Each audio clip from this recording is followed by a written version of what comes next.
इतकं मंत्रमुग्ध अवस्था त्यांची होत. कारण त्यांच्या भासुरीमध्ये, त्यांच्या बोलण्यामध्ये, त्यांच्या जिभेमध्ये साक्षात सरस्वतीचा वास होता. आणि इसनाही म्हणजे प्रभाव टाकण्याची कला होती त्यांच्याकडे. ही झाली 15वी कला. आणि 16वी कला जी श्रीकृष्णांच्या अंगी होती ती म्हणजे अनुग्रह. अनुग्रह म्हणजे काय? मनोकामना पूर्ण करणे. सर्वांची मनोकामना पूर्ण करण्यात ते यशस्वी होत. त्यांच्याकडे कुणीही काहीही मनोकामना घेऊन आला, काहीही त्यांनी मागितलं, तर त्याला ते दिल्याशिवाय रिक्त हातानं पाठवत नव्हते. मनोकामना त्यांची पूर्ण केल्याशिवाय पाठवतच नसत. काहीही मागो. जसं शंकरजीचं होतं. शंकरजींना एकदा रावणाने काय म्हटलं, पार्वती मातेलाच मागितलं. आणि भोळ्या शंकरांनी स्वतःची बायको पार्वतीलाच देऊन टाकलं रावणाला. परंतु त्यानंतर श्रीकृष्णाने त्यांना पार्वतीची कशी सुटका केली, किंवा ते त्यांना जे आत्मलिंग दिलं होतं त्यांना लघवीला लागली. मग ती गणपती तिथं गुराखी होऊन आला. मग तो म्हटला की मी 3 म्हणणार, तू परंतु जर तू तिकडून लघुशंका करून आलास तर ठीक, नाहीतर मी इथंच हे लिंग ठेवणार. आणि ते मग गोकर्ण महाबळेश्वरला ते लिंग ठेवलेलं आहे बघा. आणि पार्वती मातेला श्रीकृष्णाने घेऊन गेलेले आहेत सोडून. कारण असं म्हटलं होतं की वाटेत कुठेही थांबायचं नाही आणि खाली टेकवायचं नाही. तू टेकवलं तर पार्वती परत येणार, आणि आत्मलिंगही टेकवलं तर तिथंच राहणार.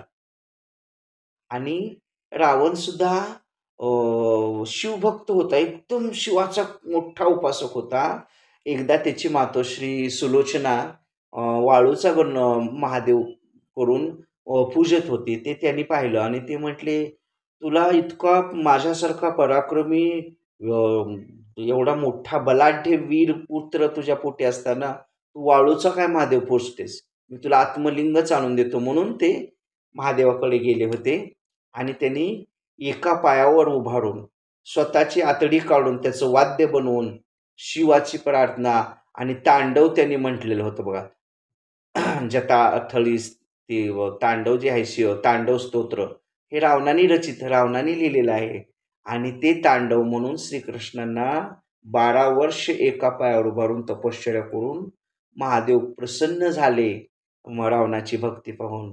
आणि काय मागायचंय ते वरदान माग म्हटल्यावर श्रीकृष्णाने, मला माता पार्वती कितीतरी सुंदर आहेत त्या द्या म्हटला. आणि दुसरे म्हणजे देव आला द्याला पदर नाही, मातेलाच मागितलं. मग त्या आणि ते वेगळ्या ना तर ते म्हणजे साध्य होईल का? आणि दुसरं म्हणजे आत्मलिंग लाभलं असतं त्यांना, पण त्यांनी ते माता पार्वतीला मागितल्यामुळं पार्वतीची सुटका करण्यासाठी त्यांना तशी परिस्थिती निर्माण करावी लागली. त्यांना लघुशंकेला जायची इच्छा होणे, मग गणपती तिथं येणे गुराख्याचं रूप घेऊन, आणि त्यांनी आपल्या आईची सुटका करून आत्मलिंग सुद्धा तिथं. मग ते आत्मलिंग तिथं ठेवल्यामुळं ते आत्मलिंग जमिनीत असं असं असं चाललं. मग रावण पळत पळत आला म्हणे, मग त्या गुराखी म्हणजे त्या गणपती आहे म्हणून माहित नव्हतं. तू खाली का ठेवलास? आता हे आत्मलिंग खाली चाललं म्हणून असं जोर लावून तू ओढत आहे. आणि ते कानासारखा आकार झाला म्हणून गोकर्ण महाबळेश्वर हे लिंग स्थापन झालेलं आहे. तर अशी कथा आहे. तर आजच्या व्हिडिओ लेक्चरमध्ये आपण श्रीकृष्णांच्या अंगी जे 16 कला आहेत, 16 आर्ट्स किंवा 16 कल्चरल थिंग्स, सुसंस्कार किंवा कला, श्रीकृष्ण कसे ते सर्व गुण संपन्न आणि पूर्ण ईश्वराचा अवतार. त्यात कमी जास्त काय नाही. 24 कॅरेट सोनं कसं असतं, 22 कॅरेट जरा गुण कमी असतात, पण 24 कॅरेटचं कसं म्हणजे 52 खशी सोनं. 52 खशी म्हणजे त्यात कुठलीही असं डाग नाही, डंक नाही. त्या अग्नीमध्ये दिव्यत्व सोसून बाहेर निघालेलं आणि चकाकणारं. तसं श्रीकृष्ण हे ओरिजिनल किंवा अगदी भगवानच पूर्ण अवतार रूपानं असलेले म्हणजे श्रीकृष्ण हे भगवान आहेत. आणि त्यांच्या अंगी 16 गुण हे जे होते, ज्या 16 कला म्हटल्या जातं त्याला, याच्या व्हिडिओ लेक्चरमध्ये आपण अभ्यासलेले आहेत. I hope all of you guys understand today's topic very well. मला वाटतं आपणा सगळ्यांना ह्या कला हे झाल्या असतील. आणि मानवामध्ये सुद्धा यातल्या 5 कला असतातच.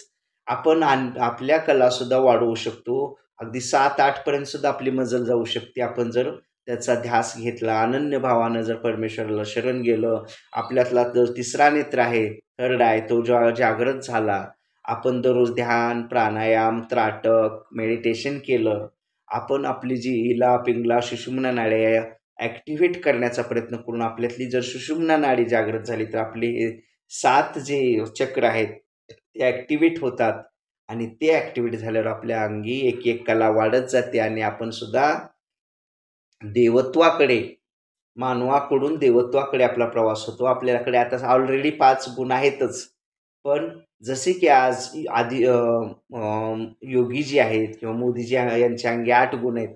तसे आपण सुद्धा 8 गुण संपन्न होऊ शकतो. कधी?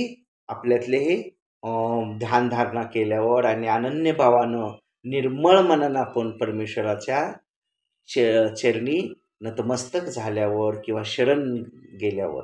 Okay, I hope all of you guys understand today's topic very well. And even if there is any type of difficulty, any type of conclusion about this topic, then please contact me, or you just put your difficulty in comment box. I will try to sort out your difficulty 101%. If you likes my video, then make it like, share it, and give your best comments. And guys, lastly, againly I requesting, if you are new in my channel and even if you are not subscribe my channel, then please subscribe the channel. Firstly, you have red color subscribe button, you just press that button and subscribe the channel. Beside the subscribe button, you will get a bell icon, you just press that bell icon. You have 4 options. You can select option number 1, that is all option. Then you will get daily updates and notifications of my channel Speak English with BK. If you likes my video, then make it like, share it, and give your best comments. Thank you. Thanks a lot. Have a nice day. Keep smiling forever. Jai Shambho. Jai Shiva.